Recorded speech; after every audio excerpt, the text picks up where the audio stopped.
মানহানির মামলায় রংপুরের একটি আদালত থেকে জামিন পেয়েছেন ডেইলি স্টার সম্পাদক মাহফুজ আনাম। আগামী ২৬ মে পরবর্তী হাজিরার তারিখ নির্ধারণ করা হয়েছে। গত ১৫ ফেব্রুয়ারি রংপুর জেলা আওয়ামী লীগের সাংগঠনিক সম্পাদক গোলাম মাওলার দায়ের করা মানহানির মামলায় আদালতে হাজির হতে তিনি সকালে রংপুরে যান। সিনিয়র জুডিশিয়াল ম্যাজিস্ট্রেট শফিউল আলমের আদালতে হাজির হয়ে জামিন চাইলে আদালত ১,০০০ টাকা বন্ডে তার জামিন মঞ্জুর করেন। আদালত থেকে জামিন নেয়ার পর মাহফুজ আনাম ১/১১ পরবর্তী ২ বছর ডেইলি স্টারের ভূমিকা খতিয়ে দেখার জন্য সবাইকে অনুরোধ জানান। আসামি পক্ষে আইনজীবী ছিলেন অ্যাডভোকেট মনির চৌধুরী আর বাদী পক্ষে ছিলেন পিপি অ্যাডভোকেট আব্দুল মালেক।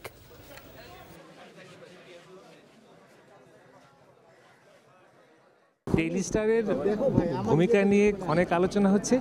১/১১ বছর অবধি ছিল, তো সেখানে এই খবরের কাগজের সামগ্রিক ভূমিকাটা দেখা উচিত এবং একটা খবরের কাগজের মূল অবস্থান হচ্ছে তার সম্পাদকীয় পজিশন।